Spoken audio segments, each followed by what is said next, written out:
কারবালার জমিনের ওই ইতিহাস হওয়ার পরে মদিনাবাসী একতাবদ্ধ হয়ে গেল। ইয়াজিদের বিরুদ্ধে যখন তারা আন্দোলন শুরু করে দিল, আপনারা হয়তো এই বিষয়ে অনেকেই এই আলোচনা কোনোদিনও শোনেন নাই। মদিনার জমিন থেকে নবী আহলে বাইতকে যখন নির্যাতন করে পৃথিবী থেকে সরিয়ে দেওয়া হলো, মদিনাবাসী তখন আন্দোলন করা আরম্ভ করে দিল, বিক্ষোভ করা আরম্ভ করে দিল। তখন ওই ইয়াজিদ, নিষ্ঠুর ইয়াজিদ হাজার হাজার সৈন্য সামন্ত মদিনার জমিনে পাঠিয়ে দিল।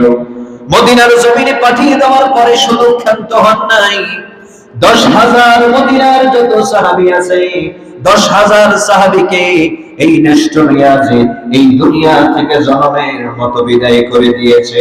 জোরে বলেন নাউজুবিল্লাহ। কয় হাজার?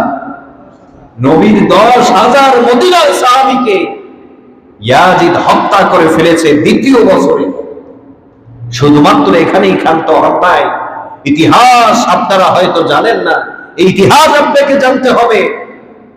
শুধুমাত্র সাহাবীদেরকে মেরে ক্ষান্ত হন নাই, 3,000 মদিনার যে মহিলা রয়েছে, 3,000 মদিনার মহিলা, তাদেরকে নির্যাতন নিপীড়ন করেছে ইয়াজিদের বাহিনী। কয় হাজার? 3,000। মদিনায় যত নারী আছে, এই নারীরা কোনো না কোনো কারণে, কোনো না কোনো বিষয়ে, কোনো না কোনো দিক দিয়ে, কোনো না কোনো সাহাবীর রক্ত আছে। ঠিক কিনা বলেন? কথা বলেন ঠিক কিনা?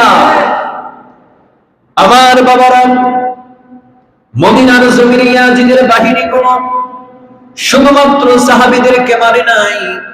এখন তো আমরা মদিনাতুল মুনাওয়ারা অনেক বড় দেখি, কিন্তু আগের জামানায় মদিনাতুল মুনাওয়ারা রাসূলুল্লাহ সাল্লাল্লাহু আলাইহি ওয়াসাল্লামের রওজা মুবারক, আর পাশে একটু শুধুমাত্র নামাজের জন্য মসজিদ ছিল। কি ছিল? নামাজের জন্য মসজিদ ছিল। এই নামাজের যে স্থানটুকু রয়েছে নবীজির রওজার পাশে, এই নামাজের স্থানটুকুতে ওই নিষ্ঠুর ইয়াজিদ বাহিনী ওই নামাজের স্থানটুকুতে তাদের ঘোড়া এবং উটগুলো বেঁধেছিল। এর কারণ কি? ওই ঘোড়া এবং উটগুলো ওই জায়গায় এজন্য বেঁধেছে যাতে করে এখানে তারা মল মূত্রগুলো ত্যাগ করে আর মানুষ যেন নামাজে আসতে না পারে। চিল্লাই মেরে বলেন নাউজুবিল্লাহ। আমার বাবারা, যখন সাহাবীদেরকে যেই সামনে এসেছে তাকে যখন হত্যা করে ফেলেছে, আল্লাহর নবী যারা একজন সাহাবী, তিনি বললেন যে আমি একটা পাগলের বেশ ধরলাম, যাতে করে পাগল মনে করে আমাকে না মারে। পাগলের বেশ ধরে আমি যখন রাসূলুল্লাহ সাল্লাল্লাহু তাআলা আলাইহি ওয়াসাল্লামের রওজা মুবারকের পাশে আমি যখন লুকায়িত অবস্থায় ছিলাম, আমি সাহাবী দেখেছি যে 3 দিন পর্যন্ত মদিনাতুল মুনাওয়ারায় কোনো আযান হয় নাই। নাউজুবিল্লাহ বলেন। কয়দিন? 3 দিন পর্যন্ত মদিনাতুল মুনাওয়ারায় কোনো আযান হয় নাই, কোনো নামাজ হয় নাই। ওই সাহাবী বলে আমি যখন রাসূলের রওজা মুবারকের পাশে যখন আমি লুকায়িত অবস্থায় ছিলাম, আমি দেখেছি এবং শুনেছি রাসূলুল্লাহ সাল্লাল্লাহু তাআলা আলাইহি ওয়াসাল্লামের রওজা মুবারক থেকে প্রতি ওয়াক্তে আমার রাসূল নিজের কণ্ঠে আযান দিয়েছে। আর একটু চিল্লায় করে বলেন আল্লাহু আকবার। রাসূল জিন্দা নাকি মরা?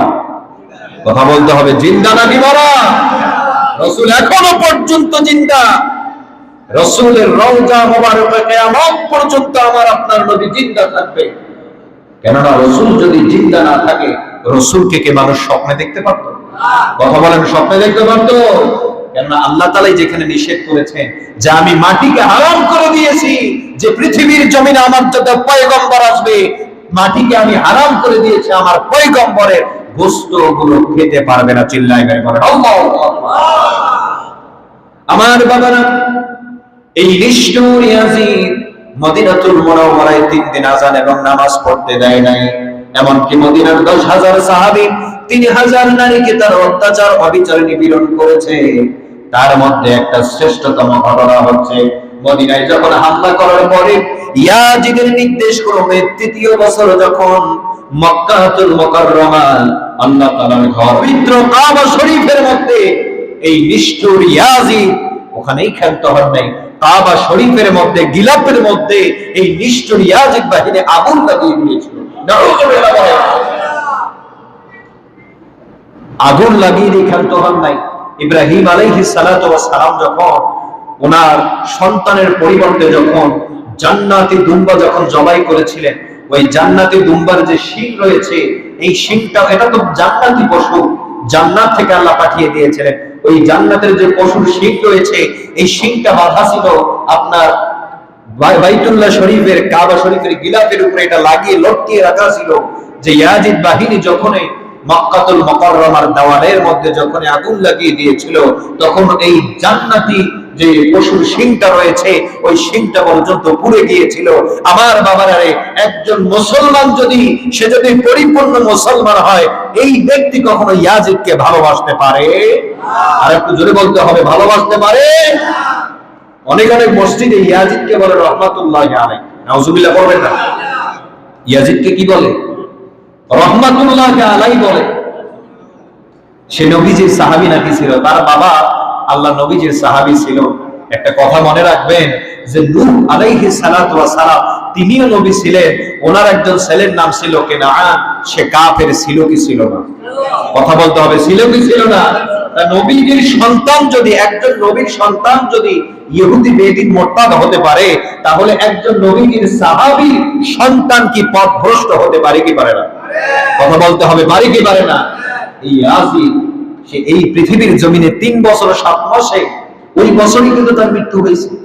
যেই বছর কাবা শরীফের গিলাফের মধ্যে আগুন লাগিয়ে দিয়েছিল, আল্লাহ তাআলা আর তাকে পৃথিবীর জমিনে রাখেন নাই। কেননা সে নবীর পরিবারকে মেরে ফেলেছে, হত্যা করেছে। মদিনা শরীফে সে অত্যাচার করেছে, সাহাবীদেরকে হত্যা করেছে। মক্কা শরীফের মধ্যে আগুন লাগিয়ে দিয়েছে। বলেন তো, এটা কি শ্রেষ্ঠ জালিম নাকি না? কথা বল, মুখ দিয়ে কথা বলতে হবে, এটা কি জালিম নাকি না?